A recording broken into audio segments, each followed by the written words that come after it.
Ce projet est porté par l'Institut Panos et le CIMH. C'est le Centre d'études interdisciplinaires sur les médias haïtiens. Il est financé par l'Organisation internationale de la francophonie. Il est d'une durée de 12 mois, soit d'août 2025 à mai 2026. Pour zone d'action, le projet va être exécuté en Haïti et le Canada. Je m'arrête sur ce point pour m'expliquer. Si vous voyez que le projet s'exécute à la fois en Haïti et le Canada, c'est parce que ce projet fait partie de 10 nouveaux projets de jumelage entre initiatives francophones engagées dans la lutte contre les désordres de l'information supportés par l'OIF. Le projet Stop à l'intox influence au service de l'information responsable vise notamment à renforcer les compétences des journalistes, des médias en ligne et des influenceurs numériques face au désordre de l'information en Haïti. En formant ces voies numériques, le projet entend briser le cycle du désordre informationnel et promouvoir une culture de l'information éthique, critique et engagée auprès des publics connectés, notamment les jeunes et les femmes. Les objectifs spécifiques de ce projet: former 50 journalistes web et influenceurs aux techniques de fact-checking, aux SINT et aux pratiques numériques responsables. Développer des outils pédagogiques adaptés, sensibiliser le public connecté aux impacts de la désinformation à travers une campagne numérique participative Stop Intox. Les domaines visés: le fact-checking, l'éducation aux médias, la sensibilisation numérique et la production des documents guides. Les activités de ce projet: des formations croisées entre les équipes de Panos et du CIMH, le partage de méthodologies et de ressources pour structurer durablement les actions de lutte contre les infox, la co-construction d'outils, notamment un guide pratique. Résultat attendu de ce projet: 50 professionnels du numérique formés et mieux outillés, un guide pratique co-construit par Panos et CIMH, des contenus de sensibilisation diffusés à grande échelle, une coopération renforcée entre 2 acteurs haïtiens mobilisés autour d'un projet commun. La désinformation fragilise nos sociétés, alimente les divisions et érode la confiance. Dans ce contexte, le rôle des médias demeure essentiel. Vecteur d'information, outil de plaidoyer et lien vital entre citoyens et décideurs, malgré les vulnérabilités du paysage médiatique haïtien, les influenceurs, les institutions et les citoyens ont tous un rôle à jouer pour inverser cette tendance. Donc c'est dans cette perspective que nous lançons ce mini-projet Stop à l'intox, l'influence au service de l'information responsable. Cette initiative s'inscrit dans la continuité pour notre quête d'une information crédible et utile à la communauté.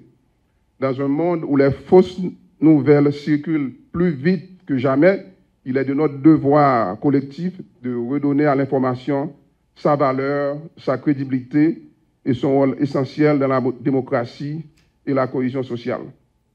Donc, Stop à l'intox place l'influence au service de la vérité, de la transparence et de la responsabilité. L'influence n'est pas une arme de division, mais un levier de transformation positive. Ensemble, nous pouvons bâtir une culture où l'information responsable devient la norme, où chaque voix éclaire plutôt qu'elle n'obscurcit. Donc, rappelons-nous que les médias ne sont pas de simples témoins de la démocratie, mais ils en sont des acteurs essentiels. Mais ils ne peuvent pas jouer ce rôle sans des journalistes avisés et responsables. Donc, pour que les médias servent la démocratie, ils doivent comprendre leur environnement et gagner la confiance du public. Donc, on ne voit pas de garde-fou pour contrecarrer les dérives qu'il peut y avoir si les élections, bon, en fait, on l'espère bien, on espère qu'on en aura.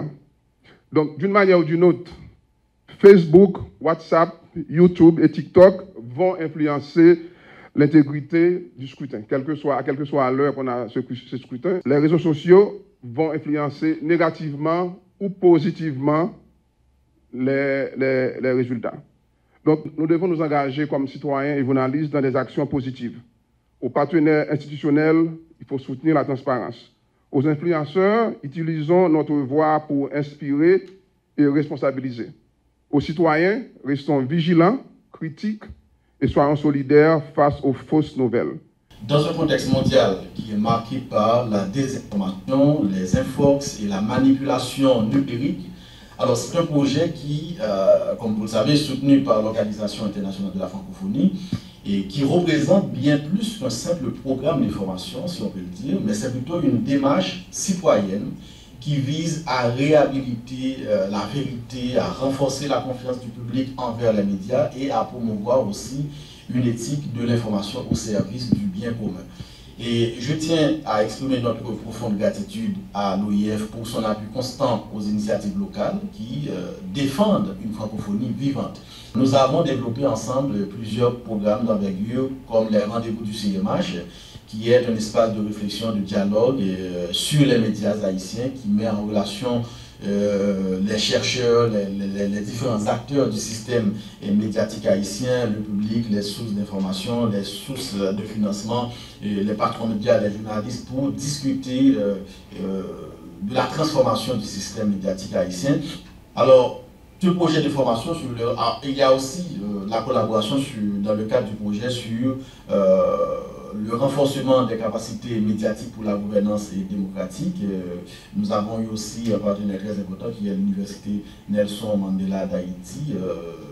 Je salue, disons, le support de son recteur, M. Sistani Jean-Onel, qui supporte toujours ces genres d'initiatives.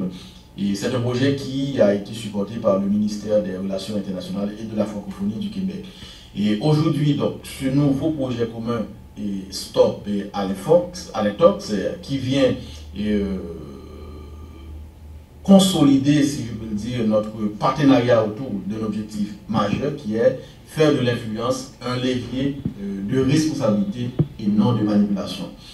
Alors, ce programme, comme il a été brillamment présenté par notre collègue Mme Pierre-Louis, repose sur 3 piliers essentiels: la formation des journalistes et influenceurs aux techniques de fact-checking et de vérification de l'information, la production des outils pédagogiques durables, d'un guide et des fiches thématiques et des capsules vidéo pour renforcer les capacités locales, etc.